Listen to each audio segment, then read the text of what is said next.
This is the PowerPoint, which is going to give you some background on the oil drop section, which is 3.5 in your workbook. We'll have a continuation of future videos also added on today, actually solving the problems on those, but get a little bit of background to start with. So these questions, as they will appear on a diploma or on a final exam, are sometimes called Millikan-like problems. Kennedy Oswald in the workbook do not call them that because they are not like Millikan at all, but it's just kind of a simplification that we use generally in high school to show these. So Millikan. Just a little bit of background information that's important for us.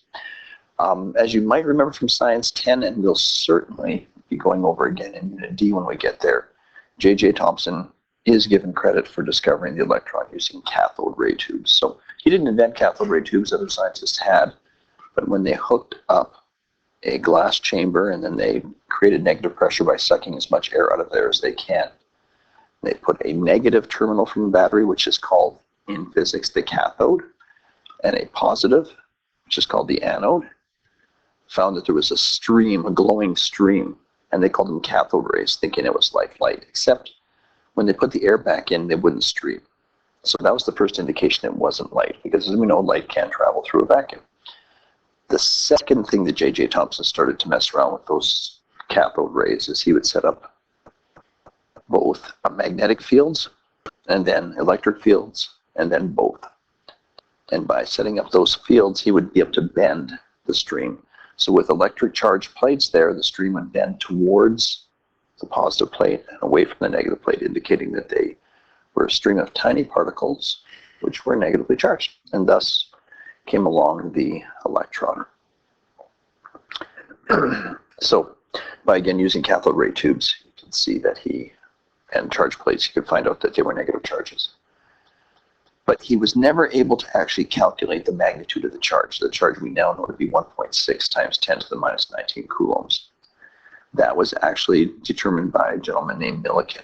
And Millikan did it by charging oil drops and then balancing gravitational forces with the electrical forces, trying to slow down or suspend the oil drops as they fell.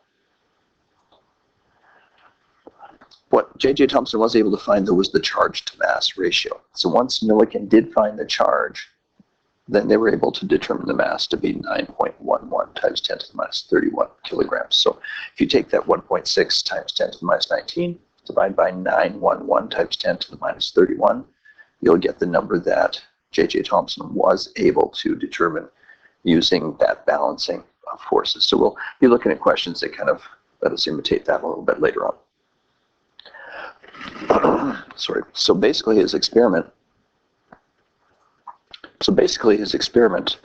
it kind of took an old-fashioned spray vaporizer like this and sent oil droplets into a chamber, and then the oil drops were allowed to fall in between these charge plates. Now, we know that there'd be gravitational force pulling them down, but the electric force, as you can see, this is positive plate because the field is going from the top to the bottom, going from positive to negative, so that oil drops, which were charged with electrons, would start to repel and would slow down. And if those two forces were equal, gravitational force coming down, electric force going up, it would actually be suspended or go at constant speed. Use charged plates and oil drops that had acquired electrons and had a net negative charge. So the oil drops themselves had gained electrons.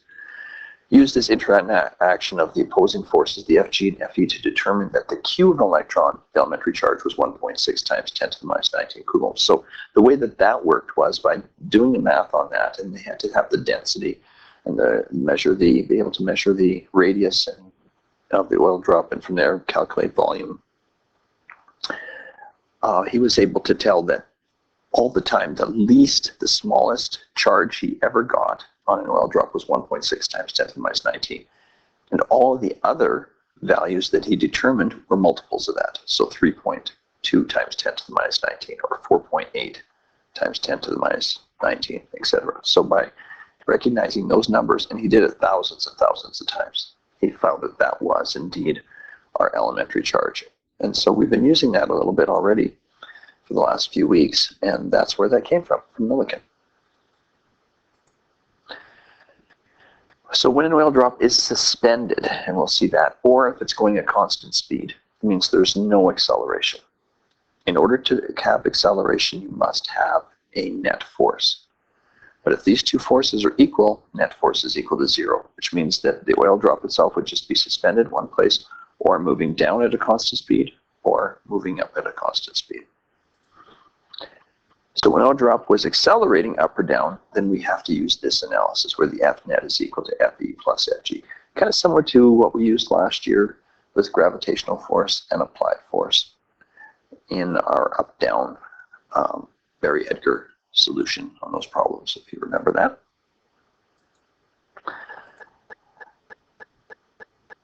So an oil drop is suspended traveling at constant speed. What the free body diagram looks like is this. So you've got the oil drop, symbolized in blue here. You've got the Fg, which is going down. You have the Fe, which is pulling up. The two vector arrows coming off of that, the two free body vectors, should be equal in length because there's no net force.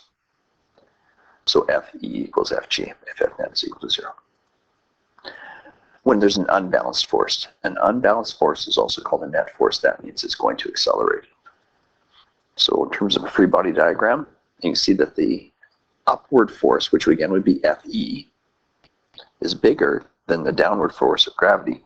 Therefore, it would accelerate upwards. F net is not equal to 0. F net equals Fe plus Fg. There's a formula manipulation. Fe equals Fg if it's suspended. Don't forget that Fe is equal to E times Q, and Fg equals to mg. So in order to divide both sides by that electric field, we get Q is equal to mg over E.